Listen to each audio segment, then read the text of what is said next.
Hi, my name is Aanuoluwa Adekoya and I'm a doctoral student at the University of Oklahoma. It's my pleasure to talk about how to use failure to propel yourself to success.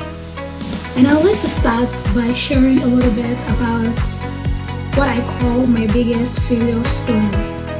I've failed a couple times, but one particular failure that I recorded that really changed my orientation about failure was the Rhodes Scholarship rejection that I got in 2019. So in 2019, I had applied to the Rhodes Scholarship to be able to go to Oxford to pursue my doctoral studies. But that didn't work out. Of course, I was very sad, especially because that application was the only application I had completed that year, and I was really looking forward to getting the scholarship and beginning my studies in the next academic year. So I decided to give up on grad school, and I was just like, it's so hard to get into the UK, to go to grad school in the UK and all. But there was a day that I went back to my email thread. I can't remember exactly what I was looking for, but I went back to my email thread and I went back to the conversation with Rhodes Scholarship Board, and I saw that I had made it to the top 30 of about over 1,000 applications that they had received that year. So I went back to reflect on this a little bit. I was like, okay, I wasn't the top 1%. I wasn't, the selected candidate for that cohort. But my application was literally better than the application submitted by over 900 other people.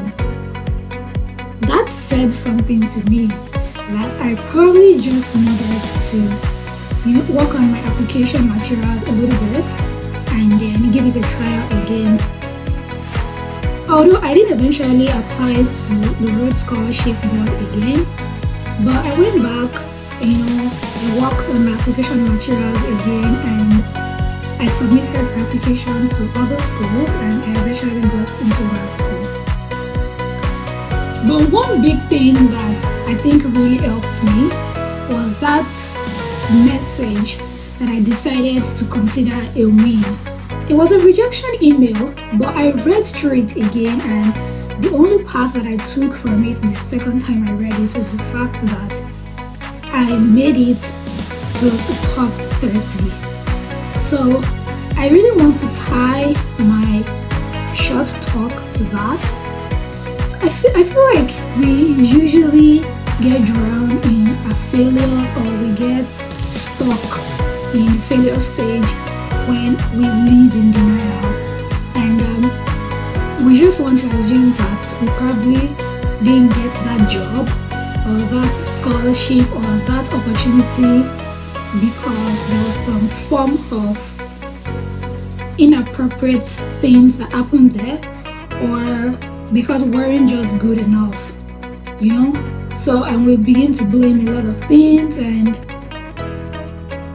I feel like the first thing to do is to accept that you failed genuinely. Like, you failed.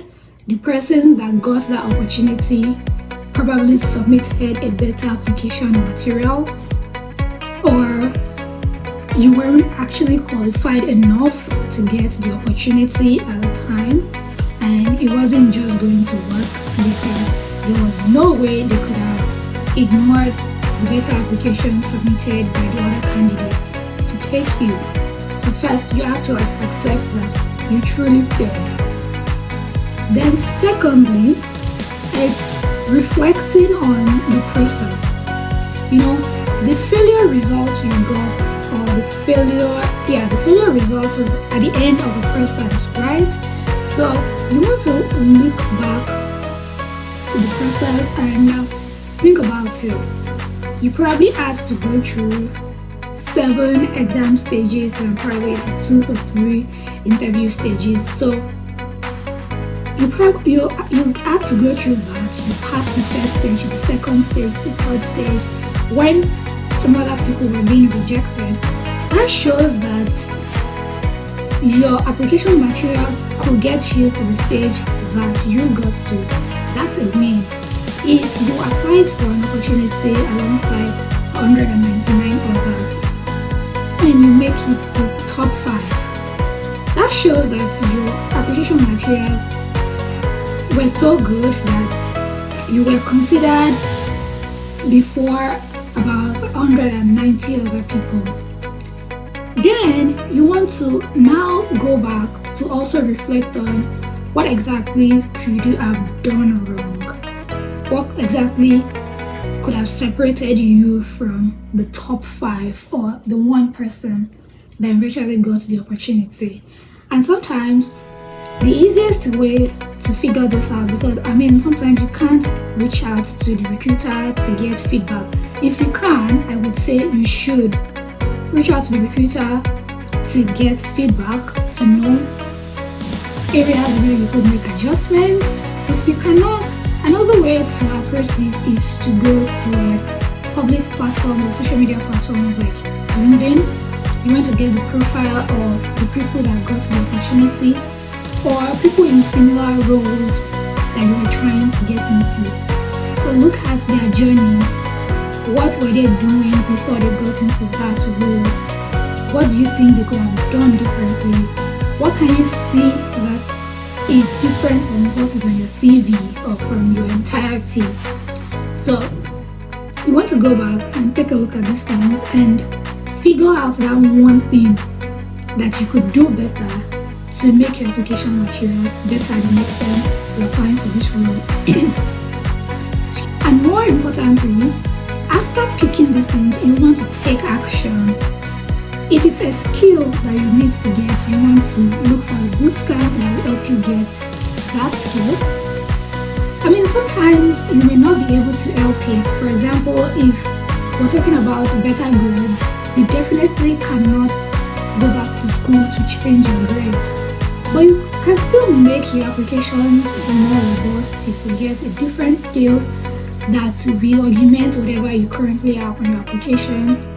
And more importantly, you want to make sure that you don't give up. You don't necessarily have to apply to get into that role again, but you still want to look out for other opportunities that your qualifications might fit in, and you want to keep applying until you get that position that you've always wanted to get to. So sometimes when we fail, we get clouded by the final message of their applicant, we are unable to take you at this time, we are unable to proceed with your application.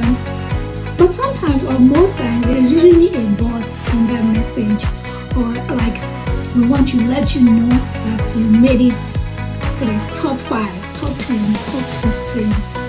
So you want to admit that you failed truly, and also you want to see that you won at some point and you probably just needed to do something extra or a little bit more effort to get that role. And this has worked for me. I know a couple other people that this has worked for. Might not be the best way to it, but I believe that this is an approach that can help you leave a space of failure and begin to achieve success.